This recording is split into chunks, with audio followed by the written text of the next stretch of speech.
সম্প্রতি রাজ্য পুলিশের সদর কার্যালয়ে মুখ্যমন্ত্রী প্রফেসর ডক্টর মানিক সাহার উপস্থিতিতে এক বৈঠক অনুষ্ঠিত হয়। বৈঠকে মানব পাচারের ঘটনাসমূহে আরও সক্রিয় ভূমিকা পালনের জন্য পুলিশকে নির্দেশ দেন মুখ্যমন্ত্রী মানিক সাহা। মানব পাচারের ঘটনায় জড়িত সহযোগীদের বিরুদ্ধে ব্যবস্থা নেওয়ার কথাও বলেন তিনি। মুখ্যমন্ত্রীর নির্দেশ পেয়ে পুলিশ প্রশাসন সংশ্লিষ্ট ক্ষেত্রে নড়েচড়ে বসেছে।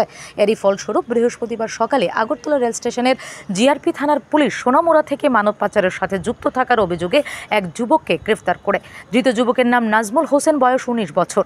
ধৃত বাংলাদেশিদের জিজ্ঞাসাবাদ করে পুলিশ নাজমুল হোসেনের নাম পায়। পুলিশ প্রমাণ পায় নাজমুল হোসেন মানব পাচারের ঘটনায় সহযোগী হিসেবে কাজ করে থাকে।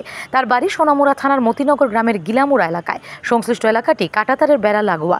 এদিন এই ঘটনার বিবরণ দিয়ে আগরতলা রেল স্টেশনে জিআরপি থানার পুলিশ আধিকারিক তাপস দাস জানান, সোনামুড়া থানার পুলিশ এবং বিএসএফ এর সহযোগিতায় বৃহস্পতিবার সকালে তাকে নিজ বাড়ি থেকে গ্রেফতার করা হয়। জিজ্ঞাসাবাদের জন্য তাকে বৃহস্পতিবারই পুলিশ রিমান্ডের আবেদন জানিয়ে আদালতে সোপর্দ করা হবে বলে জানান তিনি।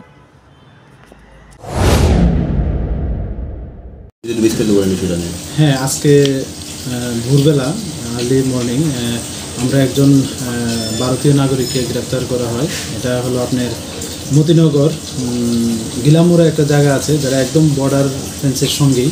তো বিএসএফ এবং সোনামুড়া থানার সহযোগিতায় আমরা ওনাকে অ্যারেস্ট করি।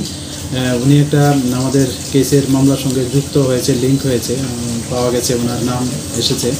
উনি ওই বাংলাদেশ থেকে যে বাংলাদেশ এবং রোহিঙ্গা মানুষ আসা যাওয়া করে উনি এটাতে হেল্প করেন।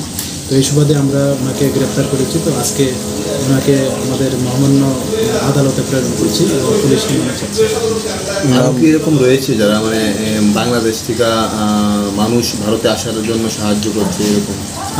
এটা নিয়ে আমাদের তো বিভিন্ন কেস হচ্ছে এবং এগুলি আমরা পুঙ্খানুপুঙ্খভাবে বিশ্লেষণ করছি।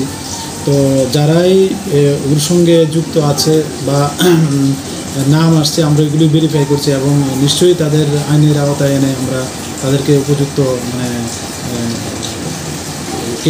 Bureau report, S Bharat live 24 hours.